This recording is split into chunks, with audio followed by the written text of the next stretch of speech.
ఏంటి ఉద్దేశపూర్వకంగానే జగన్మోహన్ రెడ్డి గారి భద్రతకు ముప్పు కలిగేలా వ్యవహరిస్తున్నారా? ఇక్కడైతే ముప్పు ఏమీ లేదని ఇంటెలిజెన్స్ బ్యూరో చెప్పిందని డిప్యూటీ సొలిసిటర్ జనరల్ హైకోర్టుకు నివేదించడాన్ని ఎలా చూస్తారు?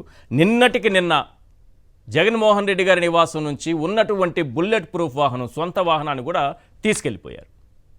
ఇక్కడేమో లేదంటారు, భద్రతకి ముప్పు లేదు అంటారు.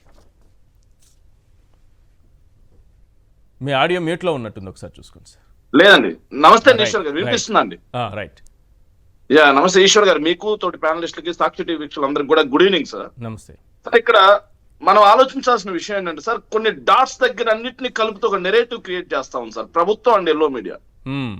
ఎలా క్రియేట్ చేస్తుందంటే సార్, జగన్మోహన్ రెడ్డి గారికి ఏదైతే విశాఖపట్నంలో సీను అనే అతను కోడి కత్తితో చంపే ఉద్దేశంతో, చంపాలనే ప్రోద్బలంతో, చంపడం కోసం పొడిచాడు అని చెప్పి ఎన్ఐఏ రిపోర్ట్ ఇస్తే దాని గురించి వాళ్ళ మీడియా ఛానల్లో చండాలంగా చర్చలు పెట్టారు.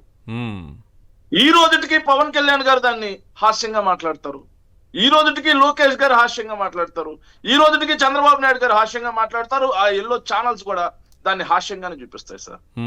అంటే జగన్మోహన్ రెడ్డి గారికి ప్రాణం పోతుంటే వీళ్ళకి హాని అయిపోయింది, ఏదైతే హాస్యం అయిపోయింది సార్ వీళ్ళకి. దాన్ని ఒకసారి గమనించాలి సార్.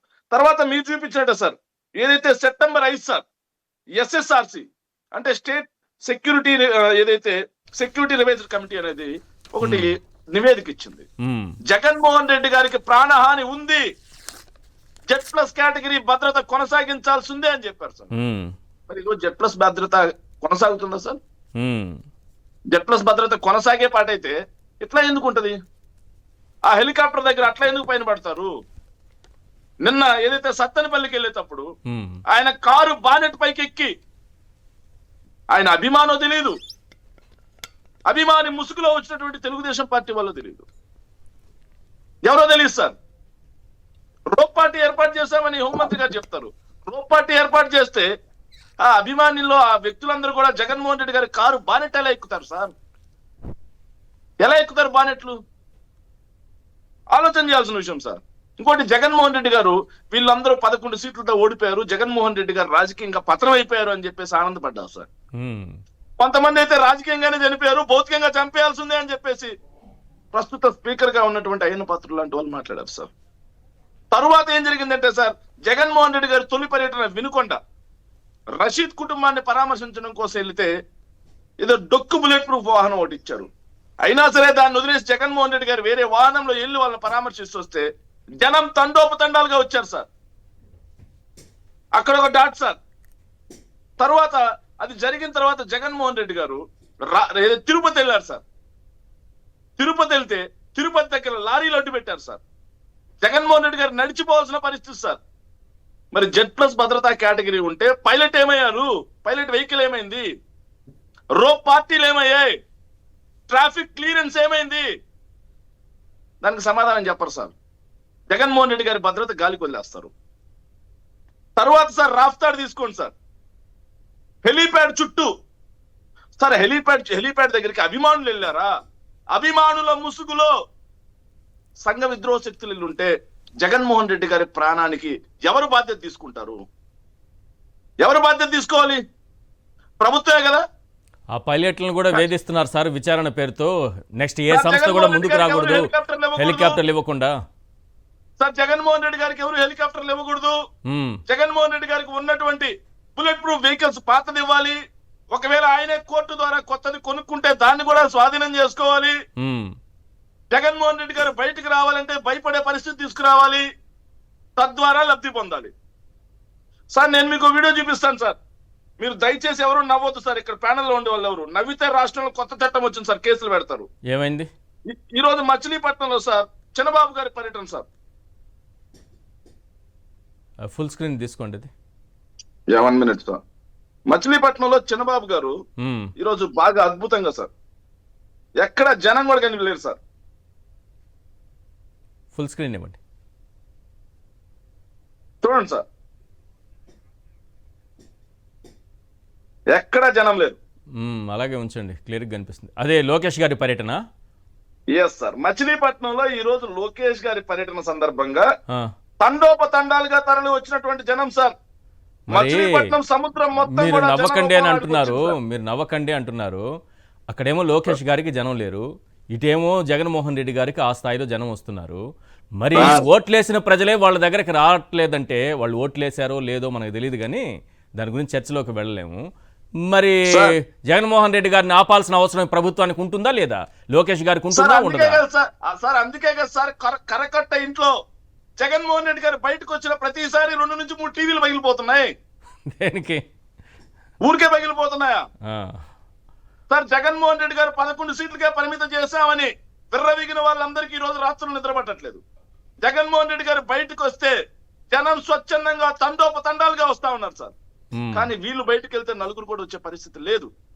అది చూసినప్పుడు స్వతహాగా నారా లోకేష్ గారికి ఈర్ష్య, దుగ్ధ, కక్ష, బాధ అన్ని కలగలిపిన ఆవేశంతో ఈరోజు జగన్మోహన్ రెడ్డి గారి వెహికల్ తీసుకెళ్లాలి, జగన్మోహన్ రెడ్డి గారికి భద్రత కల్పించకుండా ఉండాలి. ఏ హోదాలో అప్పటికి కనీసం ఎమ్మెల్యే కూడా కాదు సార్, అవును, ఎమ్మెల్యే పదవిలో కూడా లేడు. కరెక్ట్.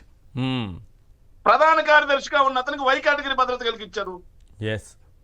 ఏ హోదాలో ఎంపీగా ఉన్న అతనికి కేంద్ర బలగాల భద్రత కలిగించారు. ఏ హోదాలో రామచంద్ర యాదవ్ అనే అతనికి ఊరు పేరు లేని ఆయన కేంద్ర బలగాలు కల్పించారు. మరి వాళ్ళ ప్రాణాలకి ముప్పు ఉందంట, జగన్మోహన్ రెడ్డి గారి ప్రాణాలకు ముప్పు లేదంట సార్.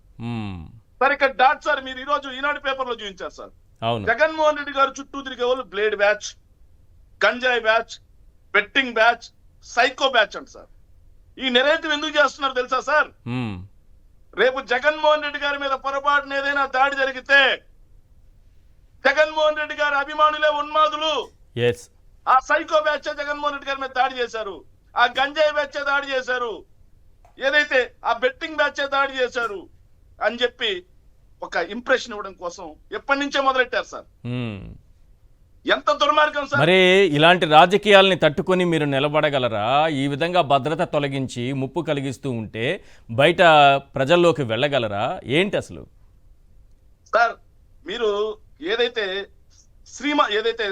ఇతని ఒక సినిమా చూసుంటారు సార్, ఎవరిదైతే మహేష్ బాబు గారి సీఎం గా ఆ, ఏదో సినిమా ఉంది సార్, లాస్ట్ క్లైమాక్స్ లో భరత్ అనే సీఎం గారికి భరత్ అనే నేను